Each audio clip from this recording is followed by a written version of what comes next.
Hello दोस्तों, स्वागत है आप सभी का इग्नो क्लासेस बाय निशा। आज के इस वीडियो में हम डिस्कशन करने वाले हैं BE-VAE 181 इन्वायरमेंटल स्टडी के प्रीवियस ईयर्स क्वेश्चन पेपर के बारे में आज हम डिस्कशन करेंगे। पिछले वीडियो में हमने डिस्कशन किया था जो 2024 और 2023 के पेपर के बारे में हमने डिस्कशन किया था।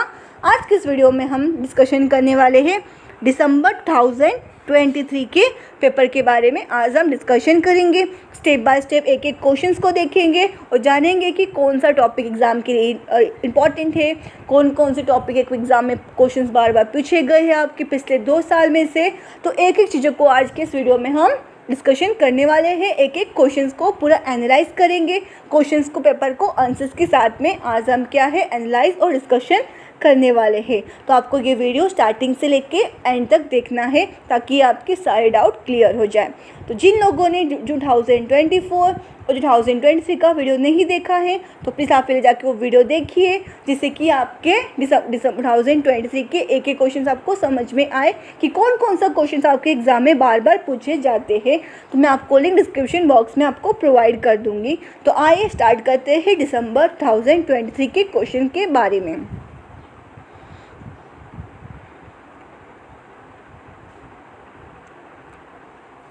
Question number first.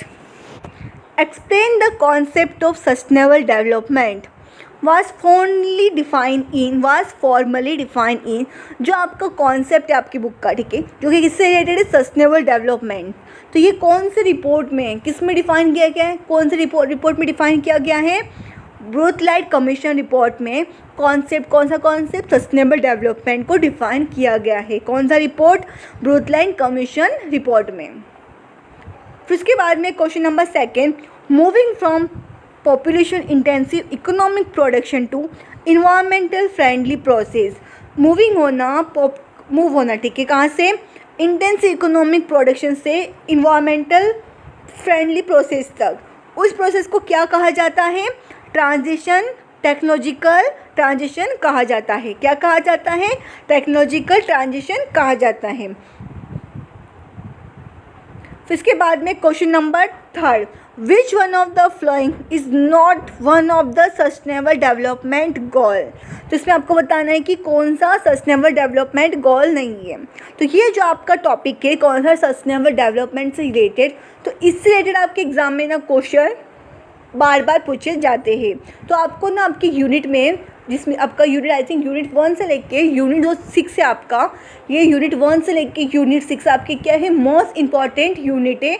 आपको यूनिट 1 से लेके यूनिट 6 आपको अच्छे से प्रिपेयर कर लेना है, जिससे कि आप कम से कम 50 में से 30 मार्क्स आप इजीली स्कोर कर सकोगे अगर आप यूनिट 1 से लेके यूनिट 6 को एकदम लाइन टू लाइन कवर कर लोगे। तो जिससे रिलेटेड मैं आपको वीडियो ऑलरेडी आपको प्रोवाइड कर चुकी हूँ।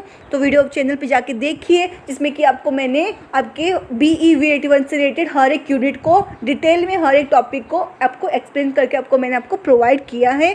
तो वीडियो जाके देखिए, साथ साथ मैं आपको लिंक डिस्क्रिप्शन बॉक्स में प्रोवाइड कर दूंगी, डायरेक्ट आप वहाँ से चेक कर सकते हो। तो सस्टेनेबल डेवलपमेंट के गोल का जितने भी आपके यूनिट में दिया गया है कि कौन कौन सा सस्टेनेबल डेवलपमेंट गोल है, आपको अच्छे से प्रिपेयर कर लेना है। इसमें कि बताया गया कि इसमें कौन सा सस्टेनेबल डेवलपमेंट गोल नहीं है। तो क्लीन एयर क्या है? ये सस्टेनेबल डेवलपमेंट गोल का पार्ट नहीं है। क्लीन एयर क्या है? सस्टेनेबल डेवलपमेंट गोल का पार्ट नहीं है। फिर इसके बाद में question number 4, decomposer are otherwise known as. Decomposer को और क्या कहते हैं? सेप्रोट्रॉप्स भी कहते हैं। डिकम्पोजर को और क्या कहते हैं? सेप्रोट्रॉप्स भी कहा जाता है। किसको? डिकम्पोजर्स को। इसके बाद में question number 5, which one of the following statements is related to ecosystem is false.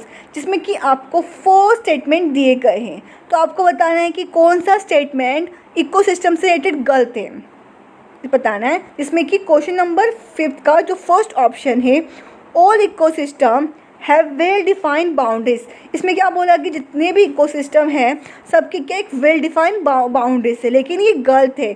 All ecosystem have not well defined boundaries. इसमें कि ऑप्शन नंबर 5 का, क्वेश्चन नंबर 5 का ऑप्शन नंबर फर्स्ट क्या है, राइट है।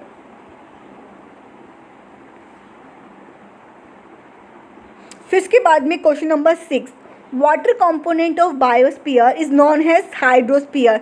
जो वाटर कंपोनेंट है biosphere का उसको क्या कहा जाता है? हाइड्रोस्फीयर भी क्या है कहा जाता है।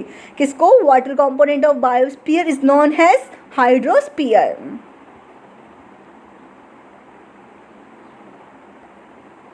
उसके बाद में question number 7, in which of the following tropical level क्वांटरी कंज्यूमर आर फाउंड, जिसमें कि आपके टोटल 5 ट्रॉपिकल लेवल आपकी बुक में प्रोवाइड किए गए हैं। तो आपको देखना है कि ट्रॉपिकल लेवल 1 में, ट्रॉपिकल लेवल 2 में, ट्रॉपिकल लेवल 3 में, 4 और 5 में कौन कौन से कंज्यूमर है, इसके बारे में आपको अच्छे से याद कर लेना है, क्योंकि आपके एग्ज़ाम में ना ट्रॉपिकल लेवल से रिलेटेड क्वेश्चंस पूछे जाते हैं। तो आपको ट्रॉपिकल लेवल के बारे में अच्छे से पढ़ लेना है कि कौन कौन से ट्रॉपिकल लेवल में क्या क्या दिया गया है, जैसे कि प्रोड्यूसर कौन सा है, कंज्यूमर, टैशरी कंज्यूमर। तो ये सारी चीज़ों को आपको अच्छे से क्या है प्रिपेयर कर लेना है। तो इसमें पूछा गया है कि क्वांटरी कंज्यूमर कौन से ट्रॉपिकल लेवल में है। तो ट्रॉपिकल लेवल 5th में क्या है? क्वांटरी कंज्यूमर फाउंड किए जाते हैं। फिर उसके बाद में question number 8, in which type of forest hemlock, yew and maple trees are found. इसमें बताना है कि कौन सा फॉरेस्ट है जिसमें hemlock, yew and maple trees को क्या है फाउंड किया जाता है। कौन सा फॉरेस्ट है? टेम्परेट एवरग्रीन फॉरेस्ट में क्या है फाउंड किया जाता है। इसके बाद में question number 9, which one of the following is predator of desert locust. इसे बताना है डेजर्ट का, ठीक है, कौन सा प्रीडेटर है, क्या प्रीडेटर है डेजर्ट लॉकिड का? लोकुस्ट का कैलोटेस्ट। कौन सा? कैलोटेस्ट। फिर इसके बाद में question number 10, organism found living at the bottom of water mass is known as. जो ऑर्गेनिज्म क्या है फाउंड किया जाता है वाटर मास मीन्स पानी के एकदम जो नीचेला हिस्सा होता है ना, उसमें जो फाउंड किया जाता है, कौन सा ऑर्गेनिज्म फाउंड किया जाता है? Bentinck.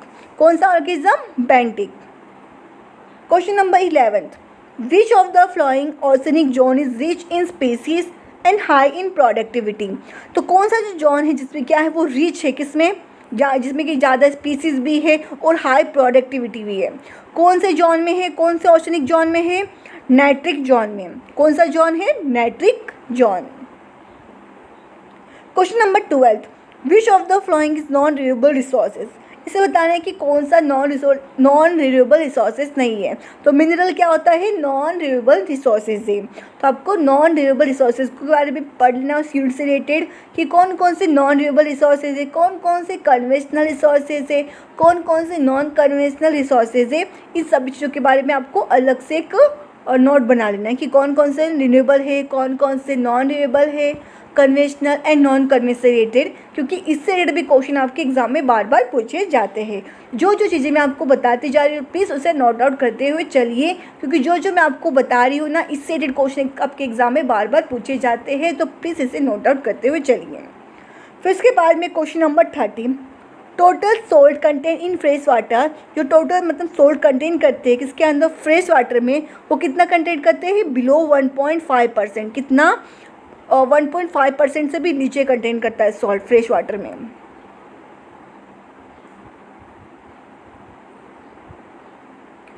Question number 14, which of the following soil is best suited for cotton. Cotton के लिए कौन सा सॉइल सबसे बेस्ट होता है, कौन सा सबसे सुटेबल होता है कॉटन के लिए? Black soil. कौन सा soil? Black soil. Question number 15, which one of the following is not soil conservation method. इस बता रहा है कि कौन सा जो स्टेटमेंट है, ठीक है, सॉइल कंजर्वेशन मेथड का पार्ट नहीं है। तो कीपिंग द सॉइल वेट, ये क्या है? नॉन सॉइल कंजर्वेशन का क्या है? पार्ट है। सॉइल कंजर्वेशन मेथड का क्या? ये पार्ट नहीं है। सॉइल को गीला रखना, ये क्या है? सॉइल कंजर्वेशन मेथड का क्या? ये पार्ट नहीं है। फिर इसके बाद में question number 16, which of the following is economic significance of forest. इसमें से कौन सा फॉरेस्ट से रिलेटेड है जो कि इकोनॉमिक इंपॉर्टेंस है फॉरेस्ट से रिलेटेड? तो driving product to be use as insecticides and pesticides. जो ड्राइविंग प्रोडक्ट होते हैं ना उसको यूज़ किया जाता है किस रूप में? इंसेक्टिसाइड्स और पेस्टिसाइड्स के रूप में क्या है? यूज़ किया जाता है। तो ये क्या है? इकोनॉमिक इंपॉर्टेंस है किसका? सिग्निफिकेंस है किसका? फॉरेस्ट का।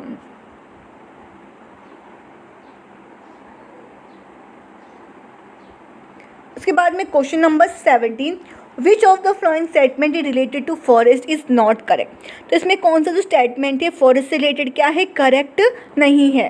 जिसमें कि it is directly responsible for vector borne diseases, तो ये जो स्टेटमेंट है फॉरेस्ट से रिलेटेड क्या है, ये सही नहीं है। उसके बाद में question number 18, deforestation lead to, deforestation के कारण क्या होता है, इंक्रीज होता है। क्या इंक्रीज होता है, सॉइल इरोजन क्या है, इंक्रीज होता है। Question number 19, which of the flowing species is highest in the number of biodiversity. जिसमें कि आपको कुछ स्पीसीज बताए गए हैं अलग अलग, आपको बताना है कि कौन सी जो स्पीसीज है, ठीक है, जो हाई है, कौन से नंबर में, बायोडाइवर्सिटी के नंबर में क्या ज़्यादा है, कौन सी, इंसेक्ट एंड माइक्रो ऑर्गेनिजम्स में क्या है, हाई नंबर है किसका, बायोडाइवर्सिटी में, कौन सा, insect and micro organisms.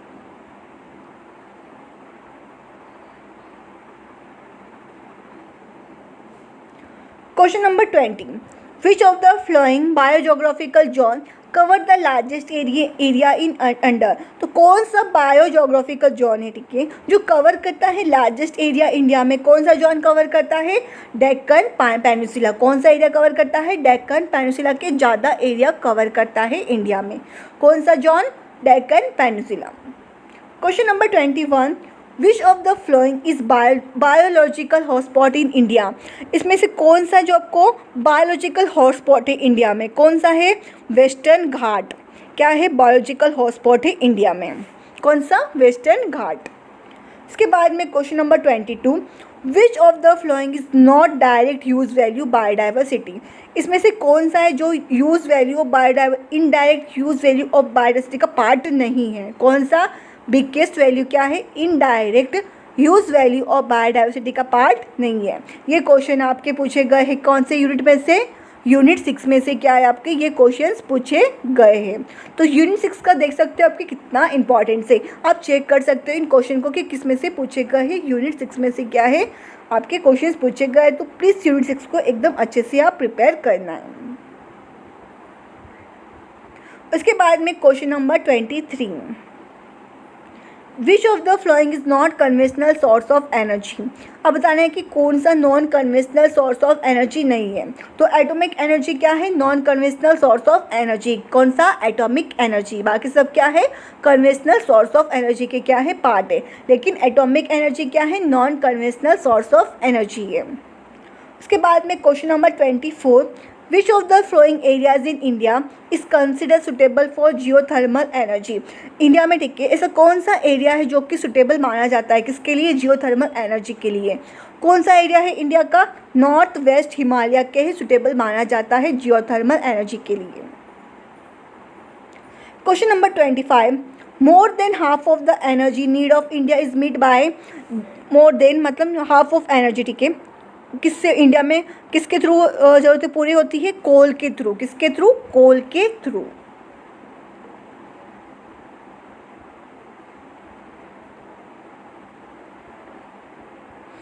Question number 26, ऊर्जा ग्राम रेफर टू, ऊर्जा ग्राम है, ठीक है, ये किससे रिलेटेड रेफर किया जाता है, village in which non conventional alternative system has been installed by the government on experimental basis. Instagram किसको रेफर करता है, एक विलेज है जिसमें कि नॉन कन्वेंशनल सिस्टमेटिक के इसको इंस्ट्रूमेंट किया गया था गवर्नमेंट के थ्रू, किसके बेसिस पे, एक्सपेरिमेंटल बेसिस के ऊपर। तो ऊर्जाग्राम इसको रेफर किया जाता है। फिर उसके बाद में जिसमें कि 26 का ऑप्शन नंबर 2 क्या है, राइट है। उसके बाद में 27 question, which of the flowing example of selective destruction. इसमें से बताना है कि कौन सा एग्जाम्पल है किसका, सेलेक्टिव डिस्ट्रक्शन का। तो पैसेंजर पिजन ये क्या है, एग्जाम्पल है किसका, सेलेक्टिवली डिस्ट्रक्शंस का, कौन सा, पैसेंजर पिजन्स। तो ये वाला क्वेश्चन आपके एग्जाम में रिपीटेड हो चुका है। उसके बाद में question number 28, which of the flowing animals is not part of commercial hunting. इसमें बताना है कि कौन सा एनिमल्स है जो कि कमर्शियल हंटिंग का पार्ट नहीं है। कौन सा एनिमल से वो, व्हेल। कौन सा एनिमल से, व्हेल, जो कि कमर्शियल हंटिंग का पार्ट नहीं है।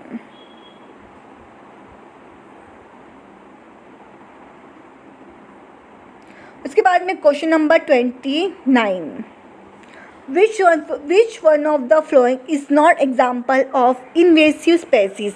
आपको बताना है कि कौन सा जो है एग्जाम्पल इन्वेसिव स्पेसीज का क्या है, पार्ट नहीं है। तो स्वीट पी क्या है, इन्वेसिव स्पेसीज का पार्ट नहीं है। उसके बाद में question number 13, which of the following is example of in Situ conservation.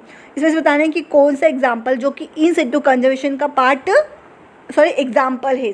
In Situ conservation का एग्जाम्पल कौन सा है, नेशनल पार्क। क्या है ये, एग्जाम्पल है किसका, इन सिटू कंजर्वेशन का एग्जाम्पल है कौन सा, नेशनल पार्क।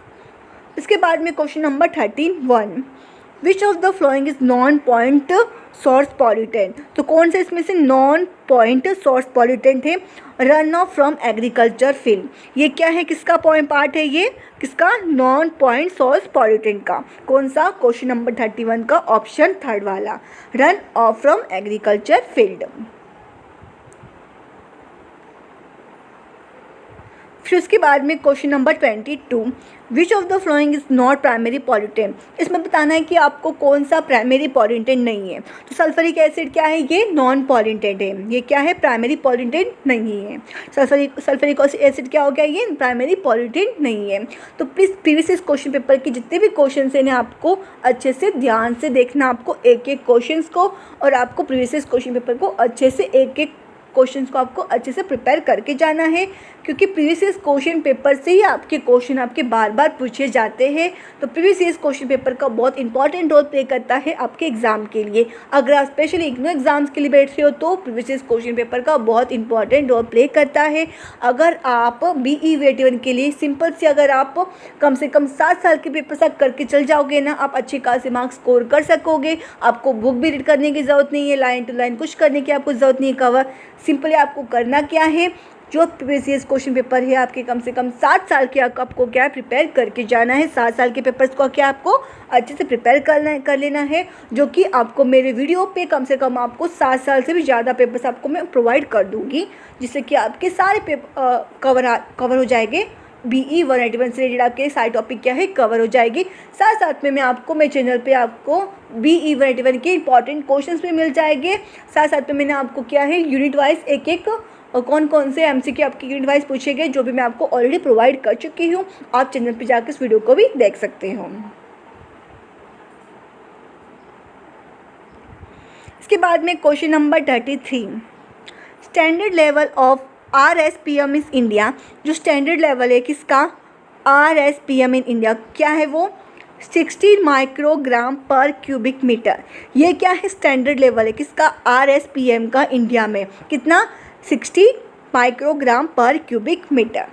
इसके बाद में question number 34, coliform can be dictated bye conducting. जो कोलिफॉर्म है ठीक है, किसके थ्रू हम इसको मतलब डिक्टेट कर सकते हैं, MPN टेस्ट के थ्रू। कौन से टेस्ट के थ्रू, MPN टेस्ट के थ्रू क्या है हम इसको डिक्टेट कर सकते हैं।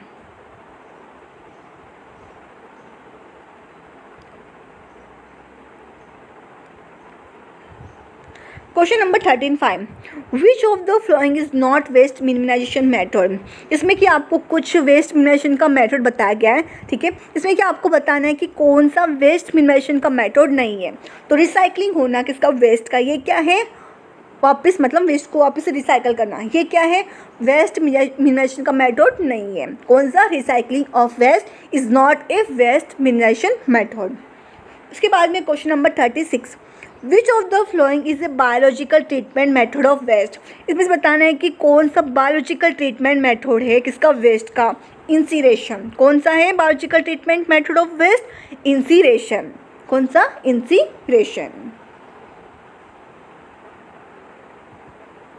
उसके बाद में question number 37, the best way to dispose nuclear waste is. सबसे बेस्ट वे जो डिपोज करना न्यूक्लियर वेस्ट को वो क्या है, अंडरग्राउंड डिस्पोजल। कौन सा, अंडरग्राउंड डिस्पोजल बेस्ट वे है किसका, disposal of nuclear waste is underground disposal. उसके बाद में question number 38 which of the following is not greenhouse gas. इसमें से बताना है कि कौन सा ग्रीन हाउस गैस नहीं है। तो सल्फर डाइऑक्साइड क्या है, नॉट ग्रीन हाउस है, मतलब ये ग्रीन हाउस का पार्ट नहीं है। कौन सा, sulphur dioxide. Question number 39, which of the following is not one of the 8 mission of national action plan on climate change. ठीक, जिसमें कि आपका 8 मिशन है, आपके कौन सा आपके यूनिट में दिया गया है 8 mission of national action plan जो कि क्लाइमेट चेंज पे है, जिसमें कि आपको 4 पॉइंट्स दिए गए हैं, ऑप्शन दिए गए हैं। तो आपको बताना है कि कौन सा 8 मिशन प्लान का पॉइंट नहीं है। तो नेशनल रूरल हेल्थ मिशन, ये क्या है, 8 mission of national action plan का पार्ट नहीं है। कौन सा, national rural health mission. Question number 40, ozone layer in the atmosphere generally found in, जो ओजोन लेयर ठीक है एटमॉस्फेयर में, ठीक है, वो जनरली किस में फाउंड किया जाता है, जो अपर लेयर होता है ना स्ट्रेटोस्फीयर का, उस पर फाउंड किया जाता है। फिर इसके बाद में question number 41, principal bench of National Green Tribunal कहाँ पर लोकेटेड है, वो न्यू दिल्ली में लोकेटेड। कहाँ पर लोकेटेड है, न्यू दिल्ली में। Principal bench of National Green Tribunal is located at New Delhi.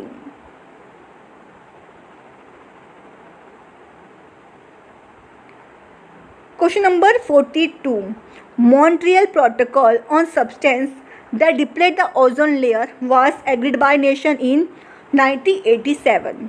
कौन सी ईयर में, 1987। Question number 43, Basel Convention is related to, जो बेसल कन्वेंशन है वो किससे रिलेटेड है, केमिकल एंड हैजर्ड वेस्ट से क्या है, रिलेटेड है।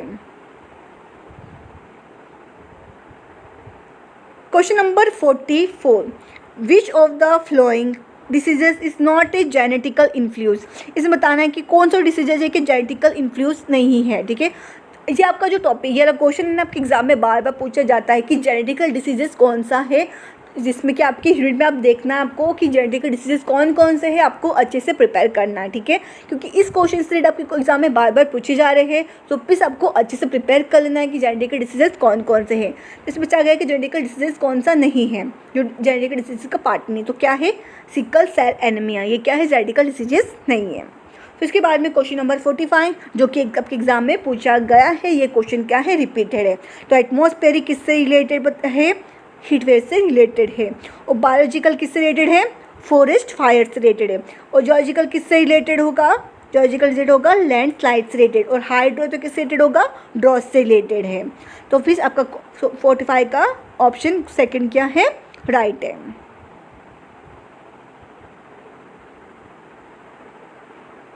Question number 46, which of the following result fall under the high seismic zone in India. कौन सा रीजन आता है किसके अंदर, high seismic zone in India में कोस्टल ओडिशा आता है। ये वाला भी क्वेश्चन क्या आपके एग्जाम में पूछा गया है। फिर इसके बाद में क्वेश्चन नंबर 47, विच कुल B population of the world by 2100। कितना पॉपुलेशन होगा जब 2100 के बीच का, ठीक है, जब 2100 का जब इस टाइमिंग आया 1100, तो कितना पॉपुलेशन होगा, और भी कितना होगा, 11.8 बिलियन। कितना, 11.8 बिलियन।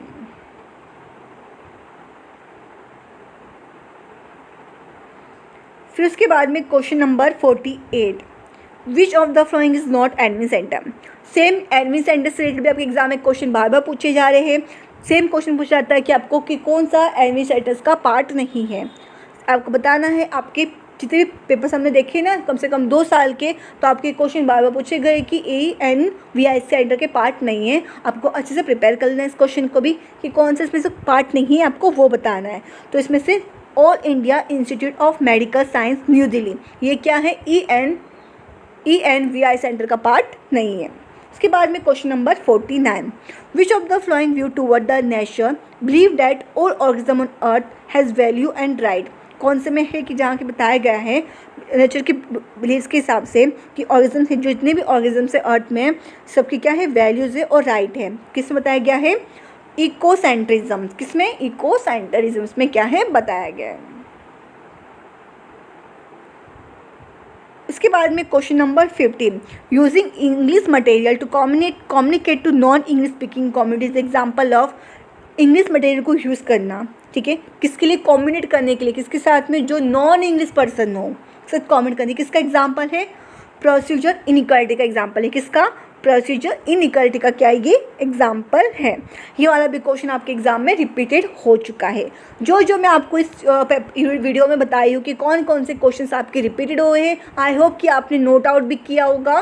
साथ साथ में मैंने जो पिछले 2 वीडियो में आपको बताए गए साथ साथ में वो भी नोट आउट किया होगा, क्योंकि जो क्वेश्चंस आपके एग्जाम में रिपीटेड हो चुके हैं ना, उसके चांस है कि आपको एग्जाम में वापस वो क्वेश्चन पूछे जा सकते हैं।